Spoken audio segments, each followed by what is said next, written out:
It was just a year and a day that his son, Sean Berrigan, was born. He and Christina had been wed just 2 years before, and she had moved into the house he, too, had been born in. Ben had lived in the house for better than 20 years. For 2 years before Christina became his wife, he had done so alone. His dad and mom had gone to take care of his aging grandmother, and they had decided to stay on there as his grandmother became more and more dependent. They came back to visit when they could, but mostly he went to visit them there. This was now his home and his responsibility. He had always helped his father with the farm and knew how to hunt as soon as he could walk. The caring and feeding of the farm animals was part of his daily routine, and he was quick to learn the other tasks that it took to take care of and sustain himself on a farmstead. He had his good days and his bad days in the beginning, but soon things fell into place, and he became at ease with what needed to be done. Until today. He heard a scream from Christina as he was about to go outside to feed and turn out the animals. He ran to the top of the stairs and found her running towards him from the small bedroom that adjoined theirs and was where Sean slept. Sean had cried a few times during the night and finally went off to sleep in the late hours before midnight. They had both crept downstairs on awakening this morning to best ensure that Sean could get even more sleep. Sean is gone. Gone? Yes, gone. But that's impossible.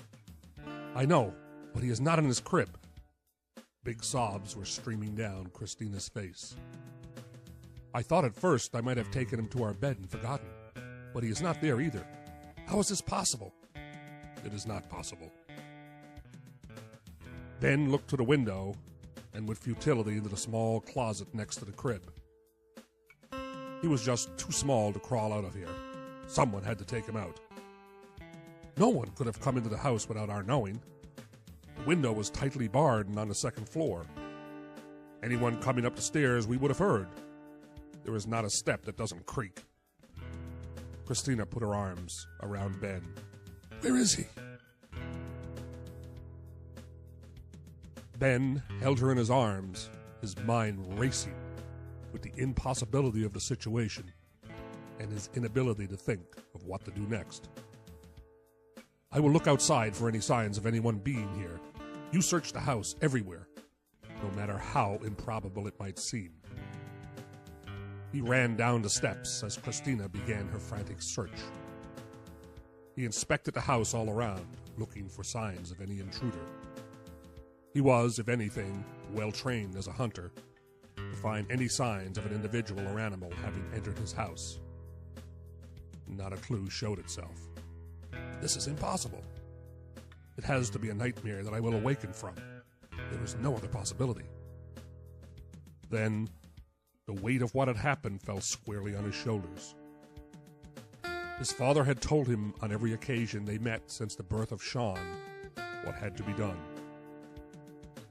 His father had expressed upon him that it had to be done on Sean's first birthday, not a day later.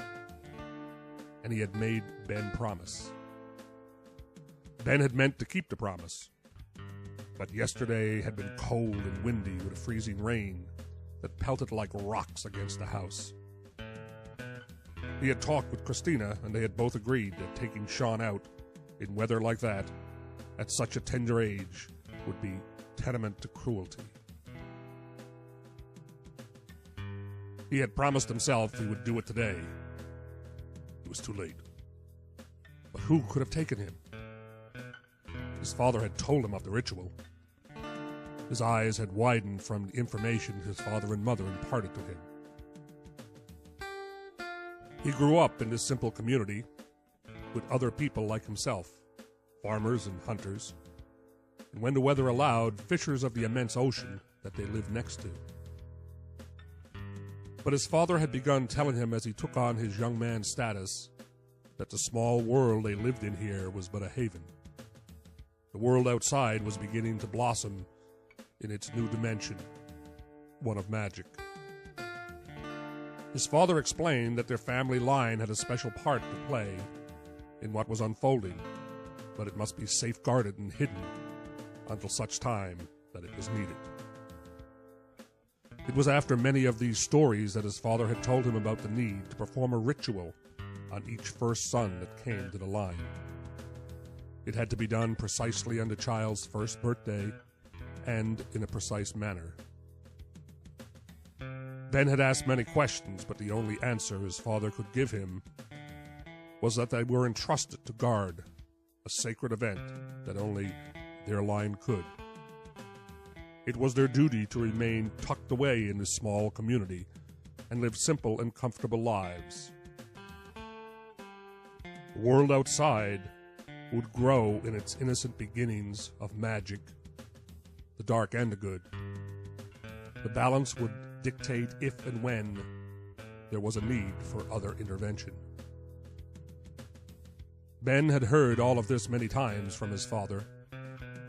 It was only now that he felt the enormity of what he had done, or better still, not done.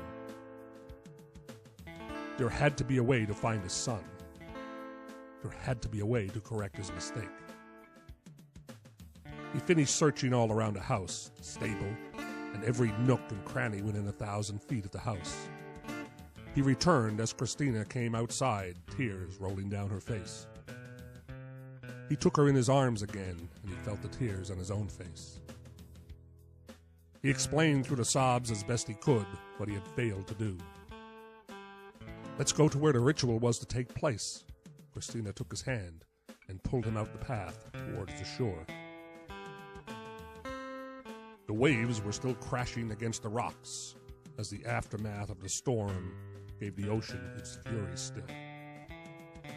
It was not yet full morning, and the clouds that lingered above only added to the darkness they were feeling. They hurried along hand in hand until they could see ahead to where Sean was to have been taken yesterday. "Look, a light!" Ben broke into a run, and Christina was on his heels as they moved with what speed they could towards the light. A man and a woman turned to address them. The woman spoke first. "Do not be afraid. You have made a grave mistake, Ben Berrigan, but your son is safe." The man moved forward and handed the child to Christina. Ben moved to grab the man, but the woman's hand went up, and he all but froze where he stood. Christina took the baby and clutched him to her breast. "Hear us well, Ben Berrigan. What you failed to do, we did for you. But damage has been done. The teachers and the magister will find a taint in what we had to fix. Your son might well be called. We do not know for sure. The ritual saved not just the boy, but the world." Their eyes were dazzled with the light that began to emanate as the woman once again put out her hand, and they were gone. Ben looked around to what was now just the three of them. Neither could say a word. Sean began to cry. Christina snuggled him to her breast. He whimpered low and went to sleep, and they moved back home to ponder what they could. E tuam eccal tunam est, victorum sotam evem, derite in soribum